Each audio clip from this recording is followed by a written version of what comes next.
රුවන්වැලි මහා සෑය කියලා කියන්නේ මිනිස්සු බහුල වශයෙන් ගැවසෙන ස්ථානයක්. නමුත් මේ පූජා භූමියේ ඉන්න ඔක්කොම මිනිස්සු කියලා ඔයාලා හිතාගෙන ඉන්නවා නම් ඒක ඔයාගේ නොදැනුවත්කම. ඇත්තටම ඇයි අපි එහෙම කියන්නේ? ඒකට හේතුව දැනගන්න දිගටම වීඩියෝ එක බලන්න. රුවන්වැලි මහා සෑයේ හුඟක් හාස්කම් තියෙනවා. මේ පිම්බිමේ සැරිසරන සමහර භික්ෂුන් වහන්සේලා ඉතාමත්ම අභිරහස්. හැබැයි බොහෝ වෙලාවට ඒ ස්වාමින් වහන්සේලා ඉන්නේ භාවනානුයෝගීව.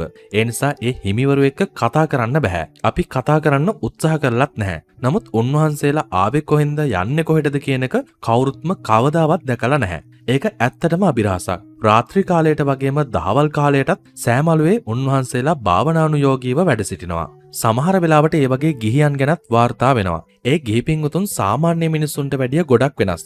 ඒ වගේම සමහර අවස්ථාවල විවිධාකාරයේ වර්ණ රටා දර්ශනය වන එකත් ඇත්ත කතාවක්. මෙතනදී ඇහෙන විවිධාකාරයේ ශබ්දත් ඕනතරම් තියෙනවා. රුවන්වැලි සෑය වන්දනා කර ගැනීම බුදුරජාණන් වහන්සේ ජීවමානව වන්දනා කර ගැනීමක් හා සමාන විදිහට බෞද්ධ ජනතාව සලකන්නේ ඒ නිසාම තමයි. ඒ නිසා ඒ වගේ උතුම් පුණ්‍ය භූමියක මේ ආකාරයේ විස්මයජනක බොහෝ දේ සිද්ධ වෙන එක පුදුමයක් නෙවෙයි. කොහොම හරි අද අපි කතා කරන්න යන්නේ ඒ ගැන නෙවෙයි. අද අපි කතා කරන්නේ රුවන්වැලි මහා සෑය ළඟ ඉන්න මානව රූපී නාගයන් නොහොත් රෙප්ටිලියන් ජීවීන් ගැන. රුවන්වැලි මහා සෑය කියලා කියන්නේ අනුරාධපුර මහා විහාරයට අයත් වන ප්‍රධානම දාගැබයි. ශ්‍රී ලංකාවේ ජීවත් වන බෞද්ධ ජනතාව ඉතාමත්ම භක්තියෙන් වන්දනා කරන රුවන්වැලි මහා සෑය චෛත්‍යය බොහොම අනුවස් තිබෙන ස්ථානයක් විදිහටත් සැලකෙනවා. මේ චෛත්‍ය රාජානන් වහන්සේගේ ඉදිකිරීම් කටයුතු වලට මූලිකත්වය අරගෙන තියෙන්නේ දුටුගැමුණු රජතුමා විසින්. රුවන්වැලි මහා සෑය කියලා කියන්නේ දැනට ලෝකයේ බුදුන් වහන්සේගේ ධාතුන් වැඩිම ප්‍රමාණයක් එකම ස්ථානයක නිදන් කරලා තියෙන එකම තැන.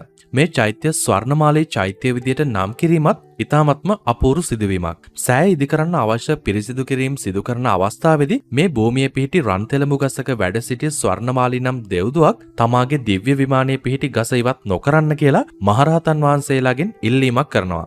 මහරහතන් වහන්සේලා මේ උතුම් සෑයේ අනුභවය ගැන ඇයට කරුණු පැහැදිලි කරලා වෙනත් විමානයකට සුදුසු ගසක් ඇයට පෙන්වා දෙනවා. ඒ තොරතුරු අසා සතුටුණු දේවතාවිය විමානයෙන් ඉවත් වෙන්න එකඟ වෙනවා. ඒත් සමගම මේ ඉදිකරන සෑය තමාගේ නමින් නම් කරන ලෙස ඉල්ලීමකුත් සිදු කරනවා. ඒ බව රහතන් වහන්සේලා විසින් රජුට සැලකිරීමෙන් පස්සේ තමයි මේ චෛත්‍ය ඒ නමින් ඉදි වෙන්නේ. ඉදිකිරීමේ කටයුතු වලට සහභාගී වෙන කිසිම කෙනෙක්ගේ සේවය නොමිලේ ලබා ගැනීමට රජතුමා කටයුතු කළේ නැහැ.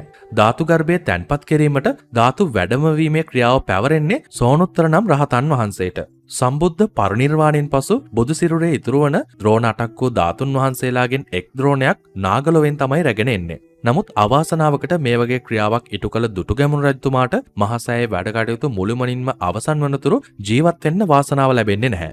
රුවන්වැලි මහා සෑයේ 4 කොන් 10 දක්වා පමණක් වැඩ අවසන් වෙලා තියෙද්දි වසර 24ක් පුරා රජකම් කරපු දුටුගැමුණු රජතුමා ජීවිත ගමනෙන් සමුගන්නවා. ඔහුගේ පාලන සමය සහ මරණය ගැන මහා වංශ, තූප වංශ ආදී පොත්පත්වල සඳහන් වුණත් මරණයට හේතු වුණු රෝගය පිළිබඳව නම් මේ වගේ සඳහන් වෙන්නේ නැහැ. දුටුගැමුණු රජතුමාගේ මරණය පිළිබඳව අප වුණත් අසා තිබෙන්නේ රුවන්වැලි මහා සෑයේ ගොඩනැගීම අවසන් වන්නට කලින් ඔහු යම් රෝගයකින් මරණාසන්න වුණු බවයි. ඒ වගේම සද්ධාතිස්ස කුමාරයා විසින් සෑයේ වැඩ නිම නොවූ ප්‍රදේශය සුදු රෙද්දකින් වසා ඔහුට පෙන්වූ බවත් සඳහන් වෙනවා.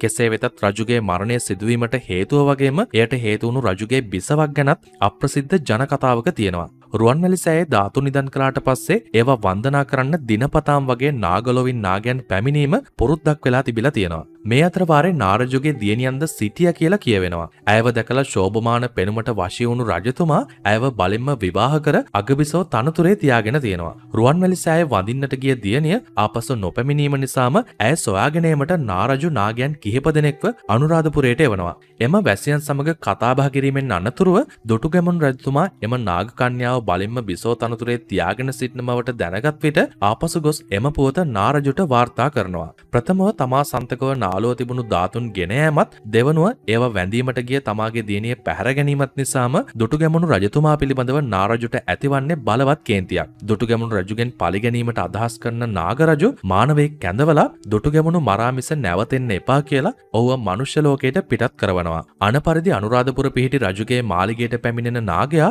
රජුගේ සයනයට සැඟව සිට රජුට දෂ්ට කරනවා. නමුත් කපුරුනාද නම් රාජ්‍ය විශ්ව වෛද්‍යවරයා රජුව විෂහරණ ඔරුවක ගිල්වලා නිලාල්ලලා ඖෂධ ගල්වලා ප්‍රතිකාර කිරීමෙන් පසු රජු සුවපත් වෙනවා. නැවත වතාවක් නාලුවට නොයන ඔහු ඊළඟ සතියේත් රජුට දෂ්ට කළත් කපුරුනාද වෙදතුමා රජුව නැවත වතාවක් සුවපත් කරනවා. මේ ආකාරයෙන් විවිධ තැන්වල විවිධ වෙලාවන් වල රැක සිටමින් සත්වරක් රජුට දෂ්ට කළත් ඒ සියලු වතාවන් වලදී කපුරුනාද වෙදතුමා රජුව සුවපත් කිරීමට සමත් වෙනවා.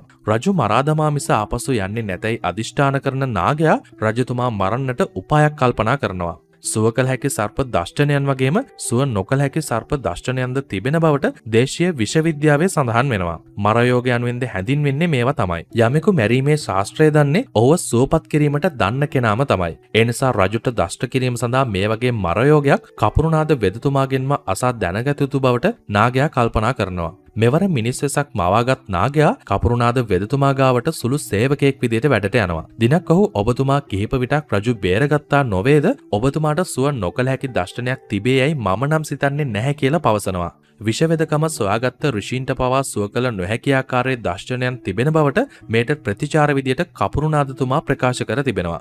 තමාටත් ඒවා කියා දෙන ලෙස නාගයා කළ ඉල්ලීම නිසාම රජතුමා ඝාතනය කිරීමට මේ විදියට අසන බව නොදන්න වෙදතුමා දෂ්ට කළ ගමන් මරණයට පත්වන නැකත් වගේම පැය කිහිපයකින් දින කිහිපයකින් මරණයට පත්වන නැකත් ආදිය ගැන විස්තරයක් නාගයාට පවසනවා. සාකච්ඡාවෙන් මද වේලාවකට පස්සේ වෙදතුමාගෙන් සමුගත්ත නාගයා නැවත වතාවක් හැරී මාලිගාවට ගිහිල්ලා අසාගත් නැකතක් පැමිණෙනතුරු රැකහිඳ දින 7කින් මැරෙන නැකතක් උදා වූ විට රජතුමාට දෂ්ට කරනවා. මේ නිසා දින කිහිපයකින් රජතුමා මරණයට පත් වෙනවා. කෙසේ හෝ මේ මිනිස් වෙස් ගන්න පුළුවන් නාගයන් ගැන මිනිසුන් ගොඩක් විශ්වාස කරන්නේ නැහැ.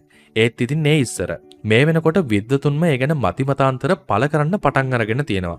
රෙප්ටීලියන් කියන ජීවීන් තමයි මේ මානව රූපී උරගයන් කියලා හඳුන්වන්නේ. මේ සත්ව විශේෂයේ පෘථුවියේ අප අතරම වෙස්වලාගෙන ජීවත් වන බවට දැඩි මතයක් මේ වෙනකොටත් අප ලෝකයේ පුරා මිනිසුන් අතර ඇති වෙලා තියෙනවා. විවිධ පරීක්ෂකයන් සහ විද්වත් පුද්ගලයන් විසින් මේ උරග මිනිසුන් පිළිබඳව ඉදිරිපත් කරන ලද මතිමතාන්තර රාශියක් අපිට හොයාගන්න පුළුවන්. මේ ගැන තිබෙන එක් විශේෂ මතයක් තමයි මීට වසර මිලියන 65කට පමණ පෙර වාසය කළ ඩයිනසෝරයන්ගෙන් පරිණාමය වෙලා මේ උරග මිනිස්සු බිහි වුණායයි සැලකෙන මතය.